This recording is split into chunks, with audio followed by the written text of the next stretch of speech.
Good morning, my friends. Welcome to this episode of Healing Your Codependency. Today I'm doing a little different format with me introducing the episode first and then go play with this, see what this is like. So today we're going to be talking about this idea I call emotional auditing.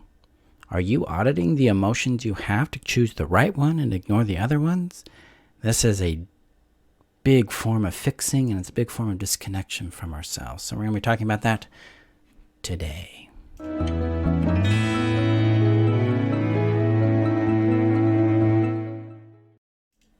Okay, that's exciting to be here. I'm going to try this little intro thing out a little more. So, again, welcome to this episode. Before we get started, make sure you come join us in the Heal Your Codependency Facebook group so you can get additional tools, guidance, and support in your healing of codependency.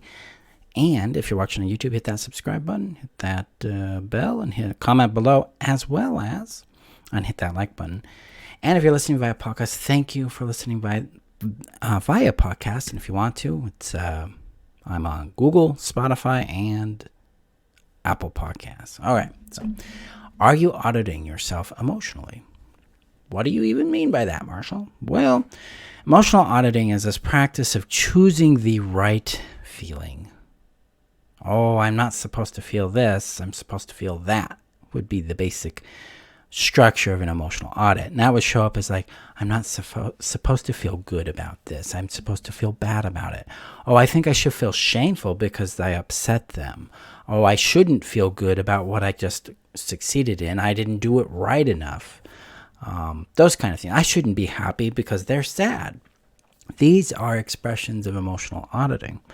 And in healing work, both in codependency and just in working with our pain, working with our trauma, if we come from the fixing point of view of trying to make ourselves ideal so we can create a particular outcome or a particular result we're looking for, we're going to emotionally audit. Because we think that what we feel is inherently unreliable and likely very wrong. And we've learned to emotionally audit by the way people have responded to us about our reactions and responses to the things we've lived through.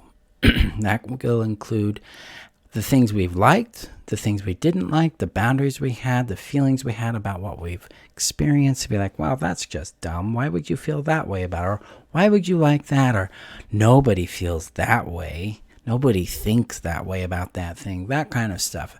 Especially prominent in family and cultural systems that are highly authoritarian, rigid, controlling, and have this idea of an idealized way of being human. So emotional auditing is an attempt to fix ourselves, to try to create ourselves to become an ideal for someone else to like. So in a way, it's even people-pleasing and perfectionism showing up that way. Emotional auditing cuts us off from ourselves. So when we encounter a stimulus, our body is going and our brain is going to have a lot of different reactions to it. There can be a dominant reaction and then some subdominant or smaller reactions to it, or maybe a few big reactions to something. These responses are actual pertinent, valid, and important information for us. They help us understand our relationship to the thing we're encountering in the present moment, in the future, and in the past. It gives us information about our needs and what they're doing. So in the Actually Heal trainings, we talk about needs and how they play a central role in our healing work, as well as our central role in healing codependency, because codependency is a strategy to meet needs, specifically safety, connection, and a sense of worth. And then we have 10 emotional core needs that it functions on as well. Needs play a central role in us. We can't get in contact with our needs if we're emotionally auditing for the right feeling for a response to something. Thirdly, we lose contact with our own true voice. We don't have contact with our intuition. We don't have contact with our creativity. We don't have contact with our boundaries. We don't have contact with our advocate, our inner warrior. This steps up and says, no, I don't want that. I don't like that. And this tends to shape us. When we're emotionally auditing, we're tending to shape ourselves to be a nice person. A person that doesn't rock the boat. A person that doesn't agitate or irritate. A person that is always even keel, low key. These are not necessarily constructive or useful places to be, because now we are trying to regulate an external experience so that internally we can feel a certain way. That's our key here, is we have to become willing to acknowledge what we actually feel about something so that we can make the most effective choices rather than, I try and get rid of the word right out of my languaging, but the most effective choices and actions for our personal well-being and happiness. This is key to our peace, to our freedom, to our healing. We cannot heal if we don't have access to what we're actually experiencing. Because those feelings, those emotions, those sensations, they're going to be exiled. They're going to be pushed away. When we are willing to acknowledge what's showing up, we're willing to allow it to be observed and take up some space. We're willing to legitimize it, which means to make it real, make it valid to ourselves. Hey, yeah, I am feeling this, and that matters. That would be a legitimization statement there.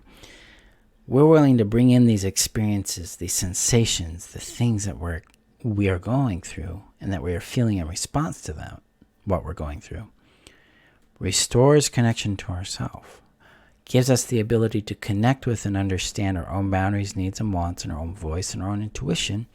This is where real healing starts to occur. And that's what I teach you in the Actually Heal trainings, is how to become curious about what you're experiencing.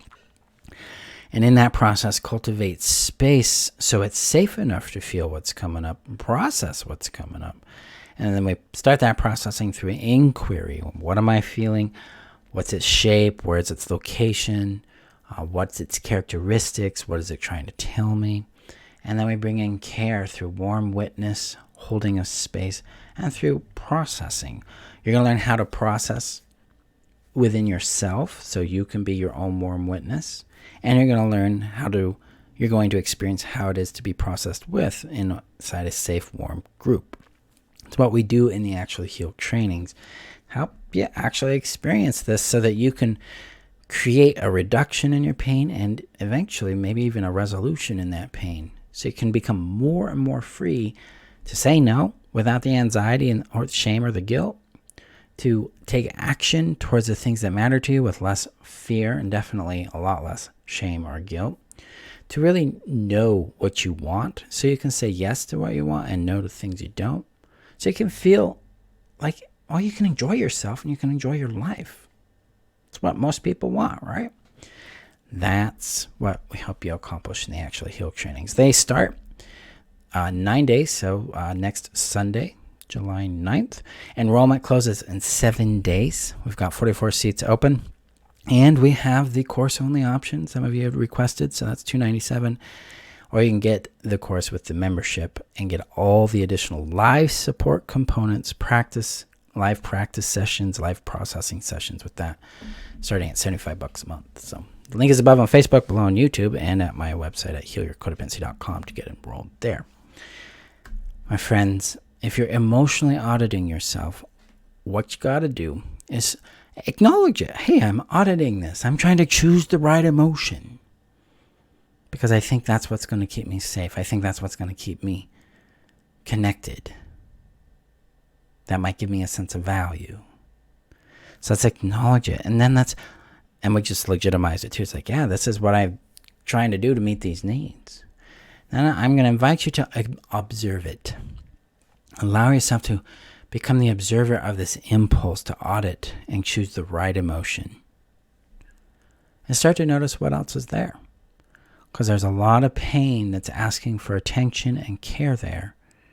And that observation practice is going to empower you to get connected with it, because you're going to be able to see it, you're going to be able to hear it, and then you're going to be able to start caring for it through curiosity, inquiry, and care. So that's where we start with that. Thank you, my friends, for being here and being a part of my world, for sharing my work and for participating in it. Let me know your thoughts below and what you gained out of today's episode. And I will see you guys in our next one. Have a great day, guys. Bye-bye.